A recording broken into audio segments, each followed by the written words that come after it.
बाहरी दिल्ली के नरेला में भूमाफियाओं का मकड़जाल फैलता जा रहा है। नरेला थाना क्षेत्र में भूमाफियाओं द्वारा धड़ल्ले से कृषि योग्य जमीन को नष्ट कर अवैध प्लॉटिंग की जा रही है। आपको बता दें, नरेला एसडीएम व एमसीडी के द्वारा भी भेदभाव वाला डेमोलिशन किया जा रहा है। ऐसा हम इसलिए कह रहे हैं क्योंकि नरेला एसडीएम व एमसीडी के अधीन जो गाँव आते हैं उसमें से एक गाँव दरियापुर भी है।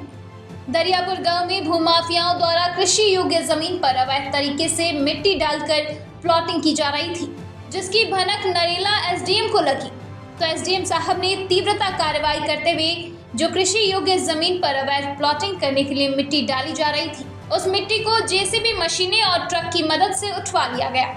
उसके बाद जिस थाने के अधीन यह कृषि योग्य जमीन आती थी उन्हें भी नोटिस दिया गया कि आगे इस कृषि योग्य भूमि पर कोई भी कंस्ट्रक्शन का काम नहीं होना चाहिए। और अगर हम बात करें दूसरी ओर नरेला के लामपुर गांव की, तो भूमाफियाओं के द्वारा खसरा नंबर 40/14, 40/15, 40/11, 40/12, 40/17 पर धड़ल्ले से राजीव खत्री नाम के भूमाफिया के द्वारा कई एकड़ कृषि योग्य भूमि पर अवैध प्लॉटिंग की जा रही है।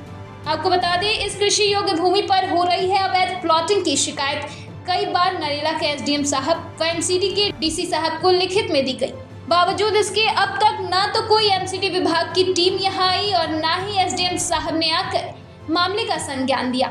इससे तो साफ यही पता चलता है कि भूमाफियाओं द्वारा एसडीएम और एमसीडी कर्मचारियों की जेब पहले ही गर्म कर दी गई है। इसी वजह से एसडीएम के डीसी साहब को ये कई एकड़ कृषि योग्य जमीन बर्बाद होती दिखाई नहीं दे रही है।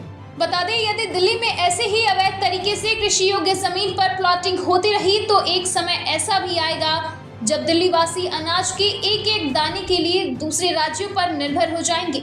अब यह देखना लाजमी होगा कि क्या नरेला एसडीएम साहब व एमसीडी के डीसी साहब इन भूमाफियाओं पर नकेल कस पाएंगे या नहीं, ये तो आने वाला समय ही बताएगा। ब्यूरो रिपोर्ट, दिल्ली समाचार।